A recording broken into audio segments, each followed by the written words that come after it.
Hai semua, Assalamualaikum warahmatullahi wabarakatuh. Sampurasun. Bertemu lagi dalam pelajaran bahasa Sunda dengan Ibu Hani Mariani Saprudin. Kali ini pelajaran bahasa Sunda akan membahas mengenai teks bahasan atau karangan perdaran mengenai tradisi adat istiadat masyarakat Sunda. Namun, sebelum lanjut ke materi, jangan lupa subscribe, like, dan komen. Oke? Bahasan atau pedaran yaitu tulisan yang membahas suatu hal, suatu masalah, atau suatu objek berdasarkan fakta dari hasil penelitian atau dari hasil pengalaman si penulis. Sedangkan tujuan atau manfaat dari teks karangan bahasan ini adalah untuk menambah wawasan, ilmu pengetahuan, dan pengalaman si pembaca. Oke, selanjutnya, apa sih pedaran tradisi Sunda? Pedaran tradisi Sunda adalah teks atau tulisan yang membahas berbagai macam hal mengenai tradisi yang ada di masyarakat Sunda, seperti ritual, budaya, pendidikan, mata pencaharian, pertanian, dan lain-lain. Selanjutnya, Ibu akan membahas mengenai bentuk atau wangun tulisan bahasan atau pedaran. Selanjutnya, kita akan membahas mengenai bentuk tulisan bahasan atau teks pedaran. Yang pertama adalah teks bahasan argumentasi.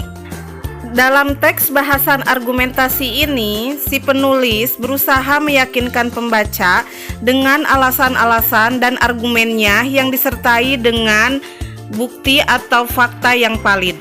Sedangkan dalam teks bahasan deskripsi, suatu objek itu diterangkan atau dijelaskan atau disajikan dengan sangat terperinci, detail, dan jelas, sehingga si pembaca merasa ikut mengalami, ikut melihat, dan ikut merasakan segala sesuatu yang ada dalam objek tersebut. Yang ketiga adalah teks bahasan narasi. Dalam teks bahasan narasi, biasanya suatu objek disampaikan secara beruntun dari masa ke masa atau disampaikan dari awal sampai akhir secara sistematis. Dan yang terakhir adalah teks bahasan eksposisi.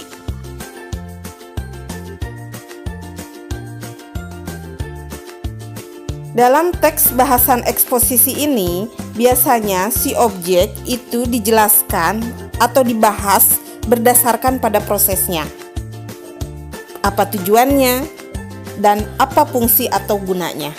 Namun biasanya teks bahasan atau teks pedaran memakai bentuk tulisan campuran, yakni menggabungkan dua atau lebih bentuk tulisan.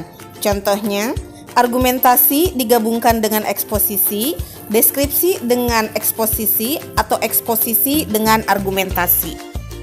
Selanjutnya kita akan membahas mengenai teknik nulis pedaran. Yang pertama adalah teknik identifikasi. Dalam teknik ini biasanya suatu objek dijelaskan berdasarkan ciri-ciri atau yang menjadi khasnya dari objek tersebut. Yang kedua adalah teknik klasifikasi. Dalam teknik klasifikasi, suatu objek dijelaskan secara terperinci berdasarkan jenis-jenisnya atau kelompok-kelompoknya. Dan yang ketiga adalah teknik definisi. Dalam teknik definisi ini, suatu objek atau suatu hal dijelaskan berdasarkan pada arti dan maknanya. Dan yang terakhir adalah teknik ilustrasi. Teknik ini memberi gambaran atau memberi ilustrasi mengenai suatu objek, di mana walaupun hanya sebuah gambaran atau ilustrasi saja, si pembaca bisa membayangkan akan objek tersebut karena adanya ilustrasi. Oke, selanjutnya kita akan membahas mengenai struktur tulisan bahasan. Struktur tulisan bahasan dibagi menjadi 3. Yang pertama, bubuka. kedua isi, dan ketiga adalah penutup. Yang pertama adalah bubuka atau pengantar. Dalam bubuka ini biasanya dijelaskan mengenai gambaran awal atau hal-hal yang bakal dibahas di dalam isi. Yang kedua adalah isi. Nah, di bagian isi inilah inti bahasan atau suatu objek itu dikupas tuntas dengan sangat jelas dan lengkap. Yang ketiga adalah penutup. Bagian penutup merupakan akhir dari hal-hal yang sudah dibahas di dalam isi. Penutup ini biasanya berupa kesimpulan dan saran. Oke, pembahasan kita yang terakhir adalah mengenai nulis teks bahasan. Dalam menyusun teks bahasan, ada beberapa ketentuan yang harus kita penuhi. Yang pertama adalah menentukan ide atau gagasan dari objek yang akan kita bahas. Selanjutnya, dari ide tersebut, maka akan melahirkan jejer atau tema. Setelah kita memiliki jejer atau tema, maka kita harus menentukan judul yang bagus agar si pembaca merasa tertarik dengan hal-hal yang akan kita bahas. Dan yang keempat adalah menentukan tujuan menulis. Menentukan tujuan sangatlah penting, karena dalam hal ini, objek yang akan kita bahas itu menjadi terpusat dan tepat sasaran. Selanjutnya yang kelima adalah mengumpulkan bahan. Setelah kita memiliki ide, direalisasikan dalam bentuk tema, kemudian disederhanakan dalam bentuk judul, lalu kita menentukan tujuan, maka selanjutnya kita harus mengumpulkan bahan. Dalam mengumpulkan bahan harus disesuaikan dengan tema yang sudah ditentukan. Kemudian bahan tersebut harus bisa menunjang isi dari teks bahasan.